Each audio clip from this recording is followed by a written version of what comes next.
April has already given us some insane news. Suicide Squad's player base has just doubled with the new release of their Joker DLC. And if you think I'm lying, that's because I am. Nobody wants to play that shit. But I do have something y'all might actually want to play, and that's the new games that are coming out in April. For introductions, hello once again, my name is Zay and I am your residential brown-skinned nerd on the internet. And today we're going to be talking about the month of April and the games that are coming out. I would argue that every month of this year has had a fairly strong couple of games released within it. We had Tekken and Like a Dragon in January. We also had our first quadruple A game with Skull and Bones that arguably set a new low for video games. Right next to Helldivers and Final Fantasy, of course, for February, and Dragon's Dogma, probably game of the year so far, in March. And April, by all accounts, is also looking to follow this trend. And there are actually a few games that might actually surprise you by how good they look.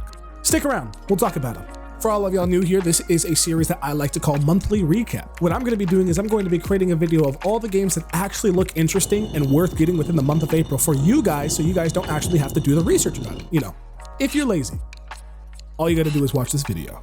A lot of the games being released this month are either games you would absolutely love and games that are very, very niche that only a certain genre of people would like. Not to say that they're bad, but they're not going to get played as much as the other popular games that are being released this month. So there's a lot of niche categories within this one. And immediately as I said that there aren't a lot of bad games this month, we're going to go straight into the top-down / side-scroller section. For anyone who knows me, I do have a personal beef with side scrollers and top downs because I think that they really do not innovate at all. But there is one in this month that absolutely looks fantastic. So as per usual, I am not going to be giving a sense of details on all top down / side scrollers that are coming out this month because that would take up 40 minutes of the video. What I'm going to do is I'm going to create a compilation of gameplay. You guys can go ahead and look right here for the date and time that it's being released, and you guys can make your decision whether or not you want to play it based off of that.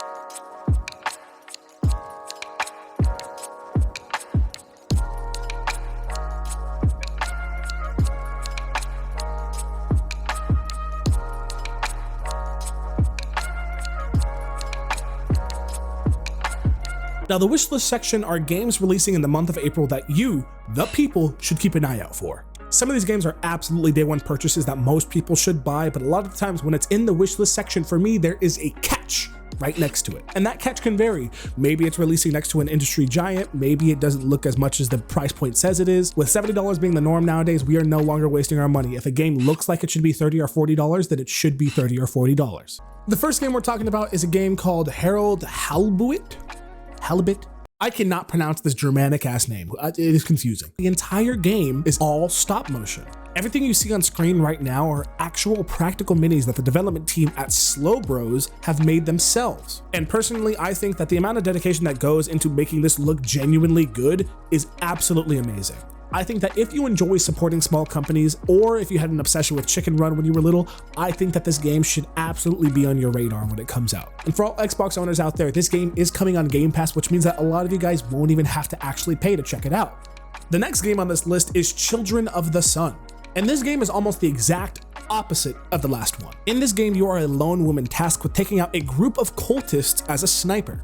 Nothing we've never seen before, right? That sounds boring in itself.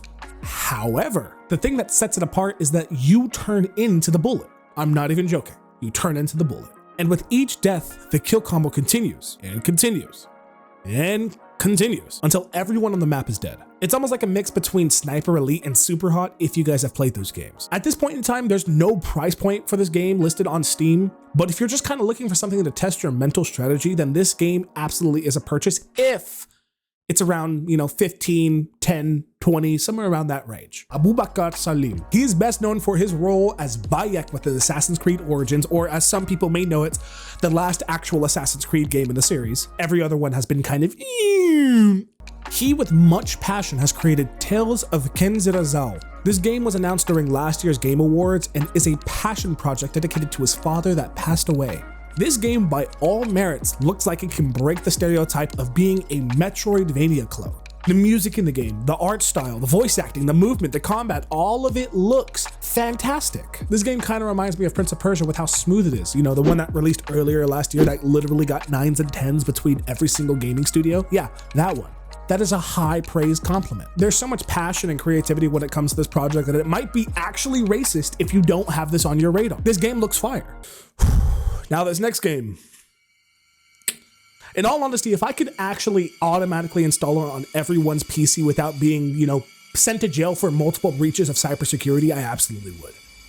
This is my game of the year. I'm not even joking. Another Crab's Treasure. But this game, for you guys who don't know what it is an arcade Souls-like. And if you're a part of the group of people that keep complaining that there are too many Souls-likes, then, you know, keep complaining because this game is fire. I don't know what you want me to say, dude. I don't know. In all honesty, there isn't much to say about this game other than you can play as a crab in the water, and you collect different objects, be it natural or pollution, in order to use it as a shell. These objects that you pick up give you different abilities, hence why it's more like an arcade game rather than the actual gritty Souls-like game, you know. There has been a demo out there for a little while, so if you actually want to experience Game of the Year before it comes out, absolutely play that demo because you're not gonna be the same after you're done with that shit.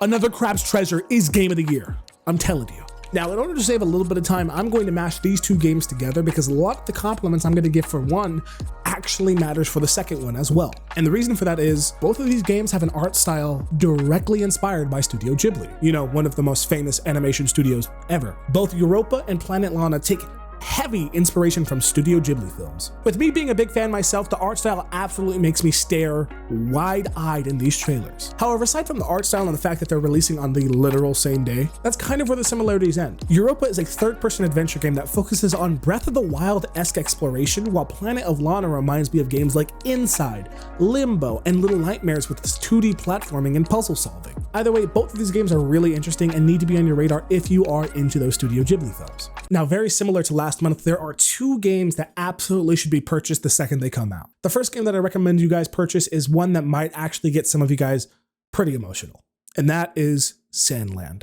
For all of you guys who don't know, Sandland is a manga written by one of the most famous manga artists of all time, Akira Toriyama. And as we all know, he unfortunately passed away early last month. Both ILCA and Bandai Namco came together to create a video game of Akira Toriyama's Sandland. It is an action RPG that reminds me of Nier Automata if it had a skill tree. The gameplay looks fun, the story looks actually entertaining, and it looks like there's a lot of depth when it comes to the combat. Jokes aside, if you were a fan of Dragon Ball or Akira Toriyama in general, absolutely purchase this game. It looks amazing. And now, we get the big hitter of this month. We get to the game that got people so upset that there was a ploy to boycott it. We get to the game that has caused more controversy than The Last of Us 2. We get to the game that single-handedly exposed so many weirdos on the internet that ended up on my Twitter block list. And that game is Stellar Yams. I mean, Stellar Blade. If you haven't heard of this game, odds are you've very clearly just woken up from a coma. Because how have you not heard about this game?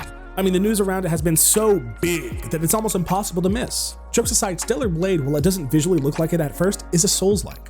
But when it comes to Stellar Blade, I feel like so much of the game has been pushed to the wayside due to the fact that there has been so much drama and neuron activation surrounding the main character. Stellar Blade genuinely looks like a rich world with an amazing story and, most importantly, amazing combat. I mean, just look at these clips. So much of the controversy has been around the main character that I think that this is a widely overlooked thing, which is sad seeing as how amazing it is. I think that at the end of the year, despite its controversy, they will more than likely get some type of nomination at the Video Game Awards.